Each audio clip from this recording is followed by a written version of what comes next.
जय हिंद, जय जोहार। आज है 23 सितंबर 2025 और आज का दिन आप सबों का सफल, सुखद और सुंदर हो। इसी के साथ आज के दिन की शुरुआत करते हैं आज के समाचार पत्रों के खास खबरों के साथ। सबसे पहले बात कर लेते हैं आज 23 सितंबर को कौन सा महत्वपूर्ण दिवस है। तो आज 23 सितंबर को मनाया जाता है अंतर्राष्ट्रीय सांकेतिक भाषा दिवस। तो आज अंतर्राष्ट्रीय सांकेतिक भाषा दिवस 23 सितंबर को मनाया जाता है। चलिए खबरों की ओर चलते हैं। तो गृह मंत्रालय संग वार्ता की मेज पर बैठेंगे कुर्मी आंदोलनकारी। तो सांसद चंद्र प्रकाश चौधरी, उड़ीसा से राज्यसभा के सदस्य ममता महतो समेत अन्य नेता कर रहे हैं समन्वय। तो कुर्मियों की अनुसूचित जनजाति यानी आदिवासी का दर्जा देने के लिए अड़े आंदोलनकारी संगठन जल्द ही दिल्ली में केंद्र सरकार के साथ वार्ता आरंभ करेंगे। गिरिडीह से आजसू पार्टी के सांसद चंद्र प्रकाश चौधरी, उड़ीसा से राज्यसभा सदस्य ममता महतो, जमशेदपुर के भाजपा सांसद विधु तो वरण महतो, आजसू पार्टी के प्रमुख सुदेश महतो और झारखंड लोकतांत्रिक क्रांतिकारी मोर्चा JLKM के अध्यक्ष टाइगर जयराम महतो वार्ता के लिए केंद्रीय गृह मंत्रालय से समन्वय स्थापित कर रहे हैं।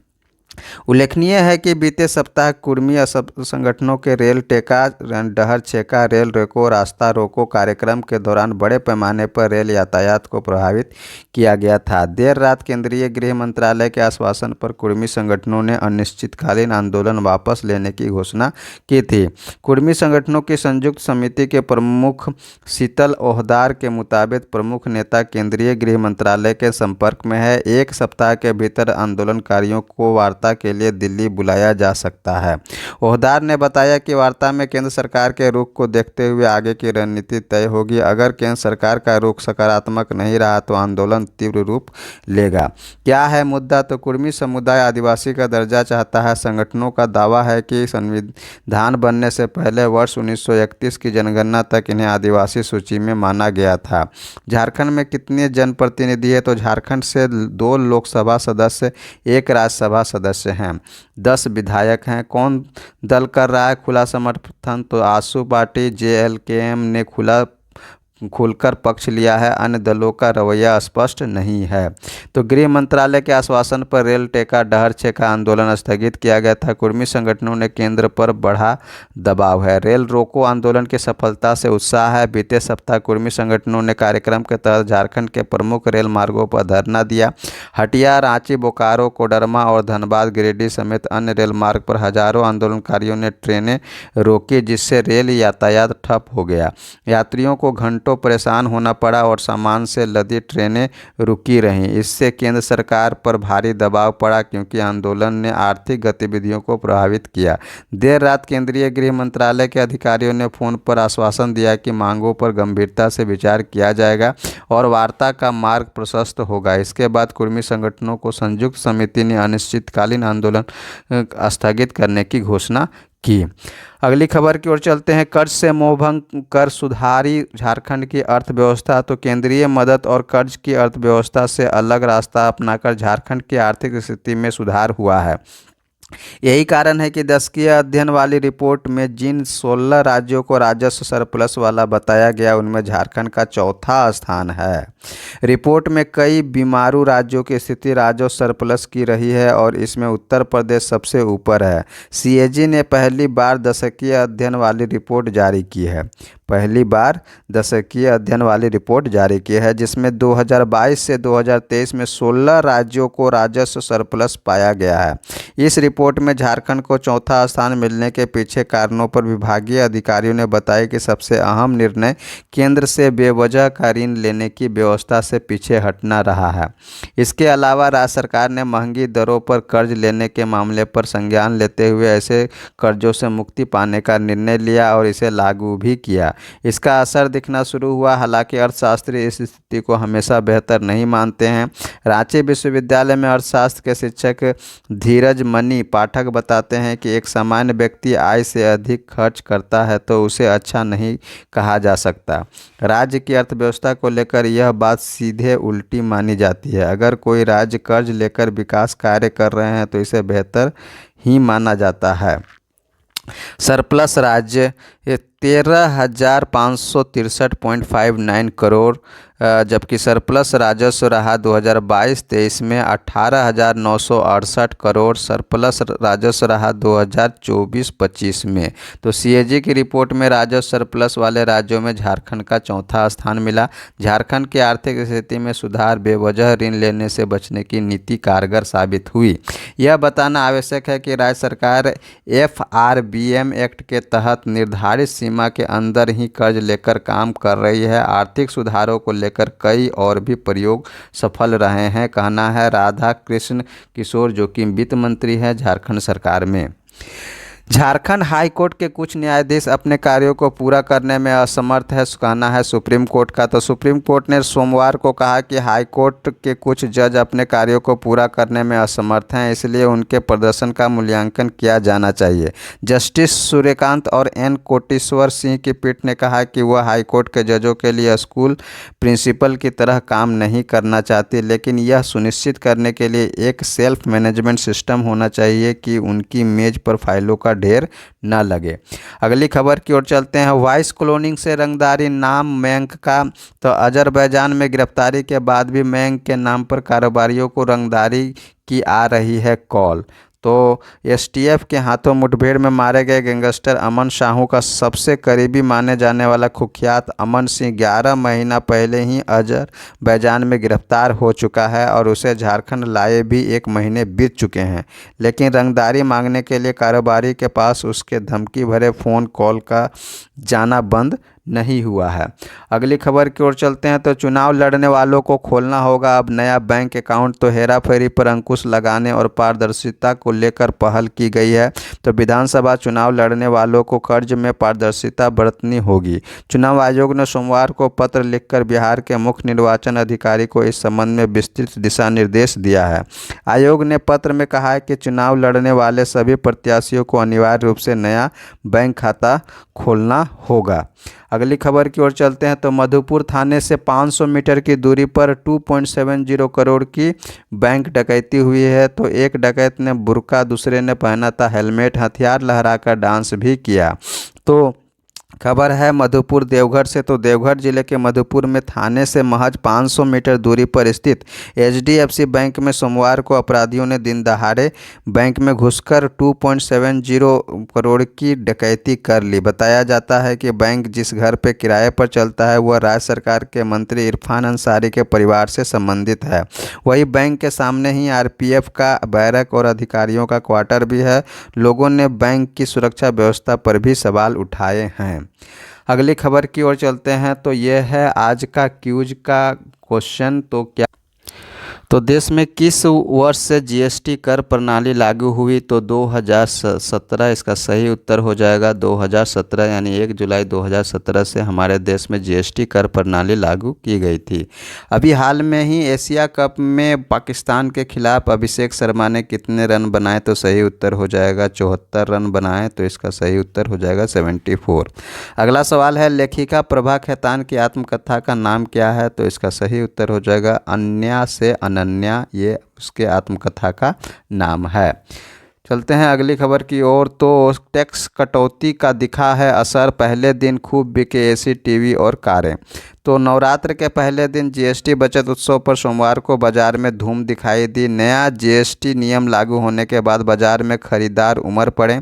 खुदरा विक्रेताओं ने आकर्षक छूट की पेशकश की, जिसके चलते खरीदारों में उत्साह देखा गया। वहीं बढ़ेगी बचत, हर वर्ग को सीधा लाभ पहुंचेगा, कहना है पीएम मोदी का। और 2 चरण में हो सकते हैं बिहार विधानसभा चुनाव। तो जी हां, बिहार में मतदान सूची के विशेष सघन पुनरीक्षण का काम लगभग पूरा होने के करीब है।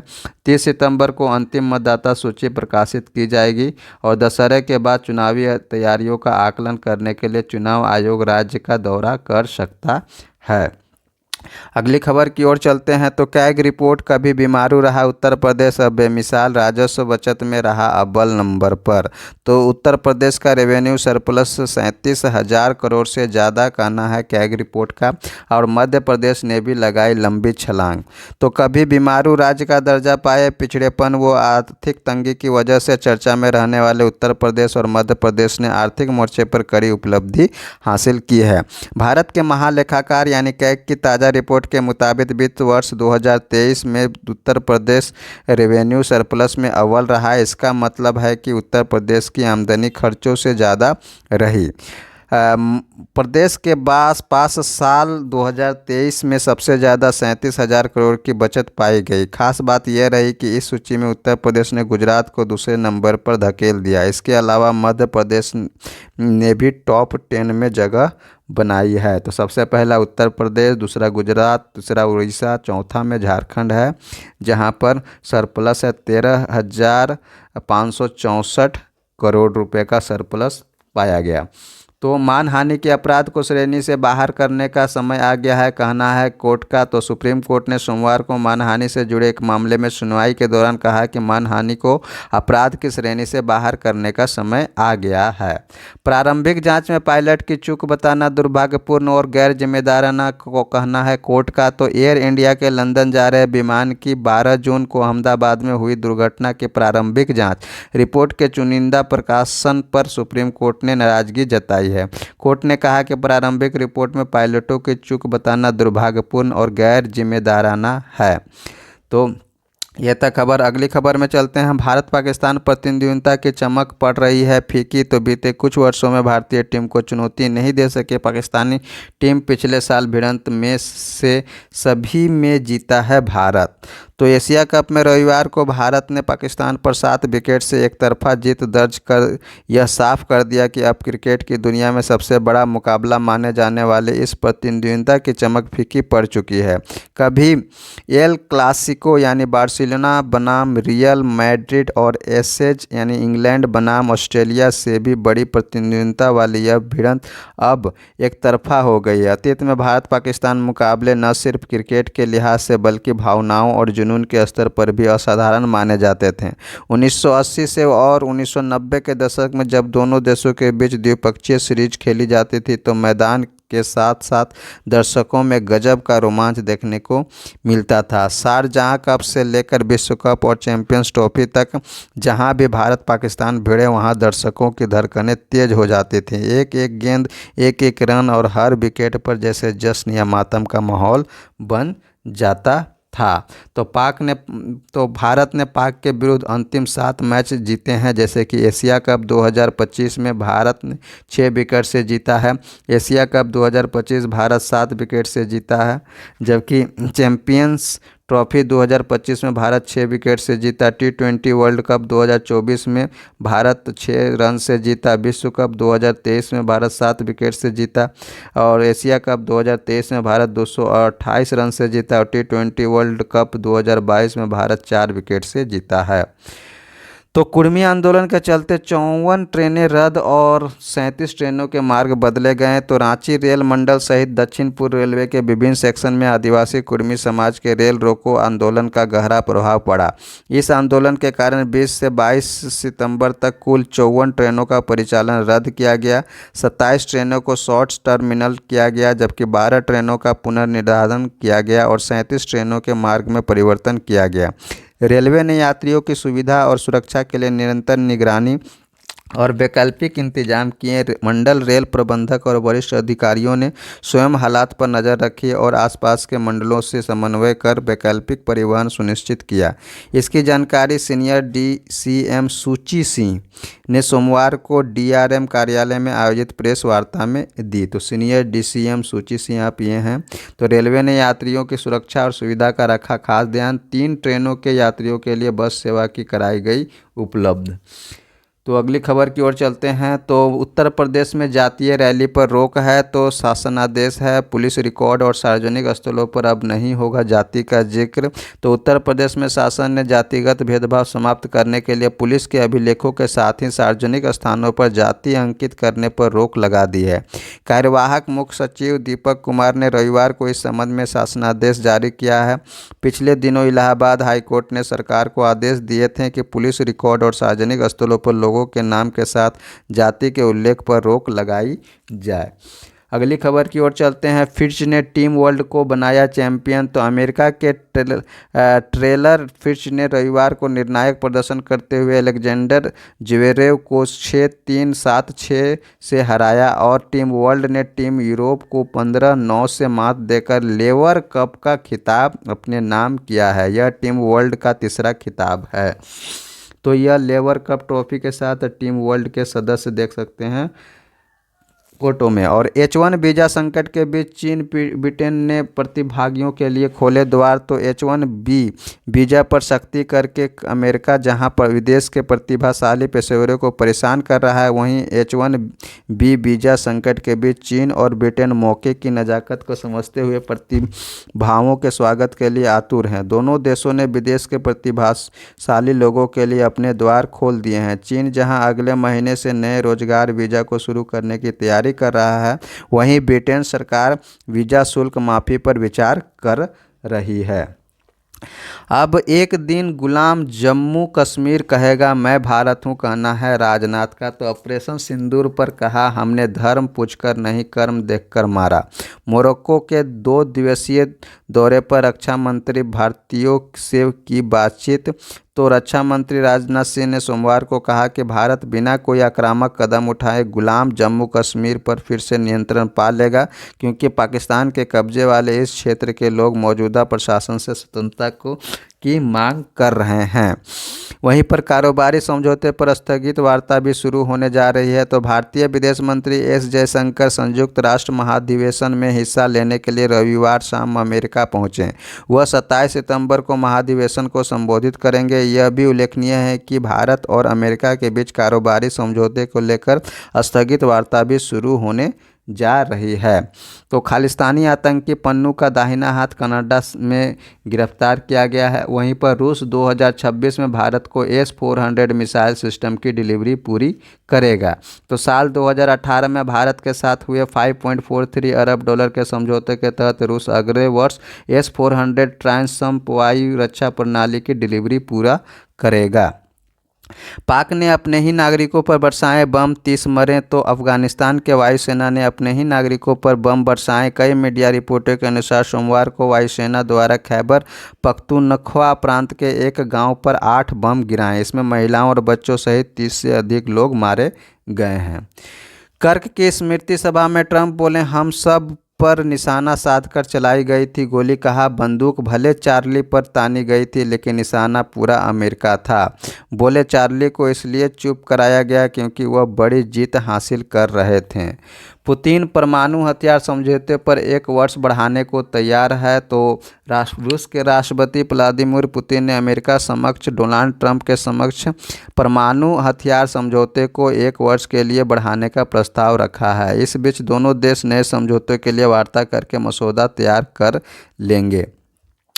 तो गाजा सिटी में 2 अस्पतालों को खाली करने का आदेश। वहीं पर गाजा सिटी में इजरायली सैन्य कार्रवाई जारी है। सोमवार को इजरायली हमलों में 25 लोग मारे गए, ज़्यादातर गाजा सिटी में मारे गए हैं।